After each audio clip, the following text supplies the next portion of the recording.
Eu sempre fui o tipo de pessoa que preferia o mato ao concreto.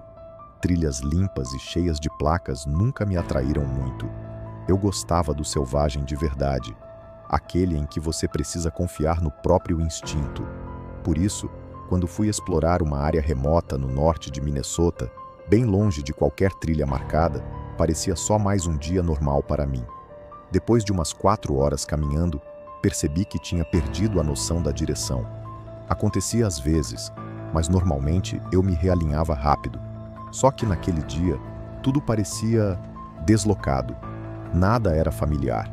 O sol ainda estava alto, mas a sensação de estar perdido começou a apertar no estômago como uma pedra. Continuei andando, esperando reconhecer alguma árvore, algum acidente natural, qualquer coisa, mas só consegui notar outra coisa, um farfalhar constante atrás de mim. Não era contínuo, era metódico. A cada 30 segundos, lá estava aquele som, como algo sincronizando seu passo ao meu. Parava, e o som parava junto. Andava, e o som voltava. Tentei me convencer de que era um cervo, mas cervos não seguem pessoas. Não desse jeito. Logo comecei a sentir que havia algo me observando entre as árvores. E essa sensação só aumentou até que o farfalhar se transformou em movimento brusco, vindo de todas as direções ao mesmo tempo. Quando percebi o que acontecia, já era tarde demais. Eu estava cercado. Uma alcateia inteira. 6, talvez 7 lobos, formando um círculo ao meu redor. Alguns rosnavam baixinho, outros só me fitavam, frios e atentos.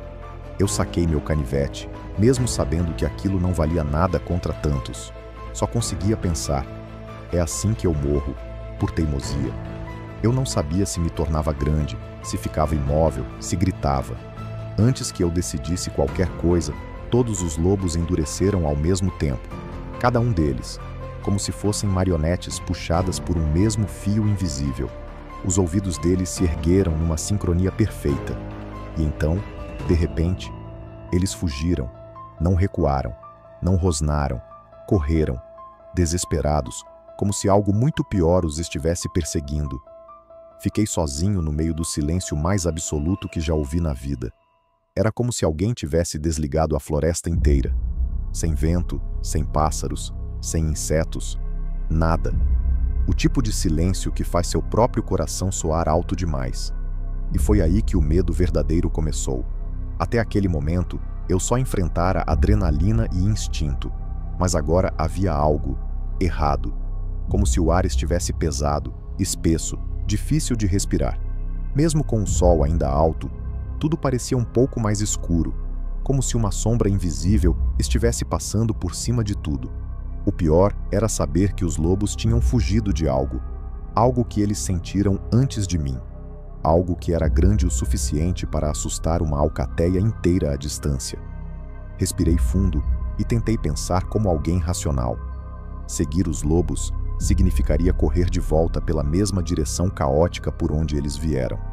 Continuar em frente significava ir exatamente para o lado de onde aquele algo tinha vindo.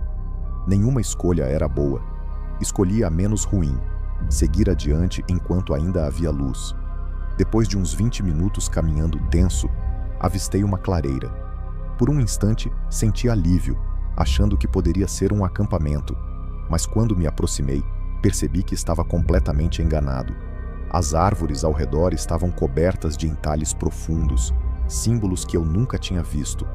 Não eram rabiscos, eram padrões organizados, quase geométricos, feitos com força e intenção. De alguns galhos pendiam objetos presos por tiras de couro, pequenos ossos, pedaços de metal retorcido, couro velho e escuro. Tudo balançava muito levemente, embora não houvesse vento algum. No centro da clareira havia um fogo, mas não como um acampamento normal. As pedras estavam empilhadas de modo delicado, quase artístico, criando pequenas estruturas, e dentro delas havia restos de tecido, medalhões, pedaços de objetos que eu não conseguia identificar. Mas o pior, o que realmente fez minhas pernas travarem, foi aquilo no ar. Uma nuvem preta, um bloco de fumaça densa, suspenso a quase 2 metros do solo, parada, imóvel, sem origem, como se tivesse sido colocada ali por mãos humanas. Eu tentei olhar para outra coisa, qualquer coisa, mas meus olhos eram puxados de volta para aquela fumaça, como se ela tivesse algum tipo de gravidade. A sensação que me tomou o peito foi indescritível, uma mistura de terror e luto. Luto por algo que eu nem sabia o que era, como se meu corpo estivesse sofrendo antecipadamente uma perda que ainda não tinha acontecido. Nunca senti nada igual, antes ou depois daquele dia. Fiquei ali, completamente imóvel, com a sensação de que, se respirasse fundo demais, aquela fumaça iria perceber minha presença. Meu corpo inteiro parecia travado, como se a clareira tivesse se fechado ao meu redor, me prendendo dentro dela. Não sei quanto tempo fiquei encarando aquela massa negra suspensa. Podiam ter sido segundos, podiam ter sido minutos.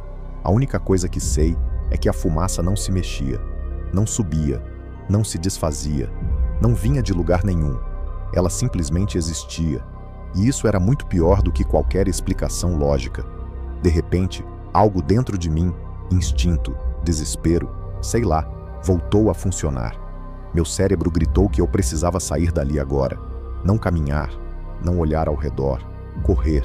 E foi isso que fiz. Disparei floresta adentro, sem direção exata, sem tentar me orientar.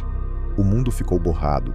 Sentia galhos rasgarem meus braços e pernas, mas não parava. O medo era tão forte que parecia uma mão empurrando minhas costas, mantendo meu corpo em movimento mesmo quando meus músculos já estavam queimando. Minha memória fica nebulosa nesse ponto. Consigo lembrar da sensação de correr por muito tempo, muito além do que eu achava ser capaz, como se algo estivesse no meu encalço, algo que eu não podia ver, mas que a floresta parecia sentir.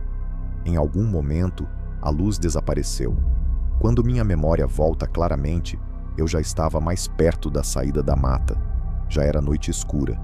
Eu estava encharcado de suor, tremendo e com uma sensação de frio absurda, como se tivesse corrido por horas e ainda assim estivesse drenado de energia. O mais estranho é que não lembro como cheguei tão longe. Não lembro do trajeto, nem do tempo passando, nem da transição entre tarde e noite. Só lembro do pânico e de correr. O estacionamento estava a alguns metros à frente quando voltei a mim por completo. Entrei no carro como se estivesse fugindo de um incêndio. Liguei o motor. Dirigi sem olhar para trás uma única vez. E o mais perturbador, eu sabia, com uma certeza que doía no peito, que eu não poderia achar aquele lugar de novo, nem que quisesse. Era como se a floresta tivesse engolido a clareira de volta. Quando finalmente deixei a mata para trás, não olhei pelo retrovisor nem por um segundo. Só dirigia, as mãos tremendo no volante, a camisa grudada de suor frio. A sensação de estar sendo observado foi diminuindo aos poucos, como se algo tivesse parado exatamente na linha das árvores e me deixado ir. Não por derrota, mas por indiferença. Nunca denunciei nada. Como eu explicaria aquilo? Olá, encontrei símbolos estranhos, objetos pendurados e uma fumaça que não obedece às leis da física. Seria tratado como maluco ou como alguém que confundiu uma fogueira indígena com superstição. E mais perturbador ainda, mesmo que eu tentasse, eu não conseguiria voltar naquele lugar. Minha memória daquele trecho da floresta parece apagada, como se tivesse sido arrancada e substituída por um vazio confuso. Quanto mais tento recordar o caminho, mais tudo embaralha. Contei a história para meu pai semanas depois. Ele apenas sorriu com uma expressão cansada e disse: "Todo mundo que anda no mato de verdade vive uma experiência dessas um dia. A sua só chegou cedo. Mas eu sei que não foi uma experiência, não foi um susto, não foi alucinação, foi encontro. E não com animais, nem com gente. Até hoje, o que me persegue não é a fumaça, nem os símbolos, nem o silêncio súbito da floresta.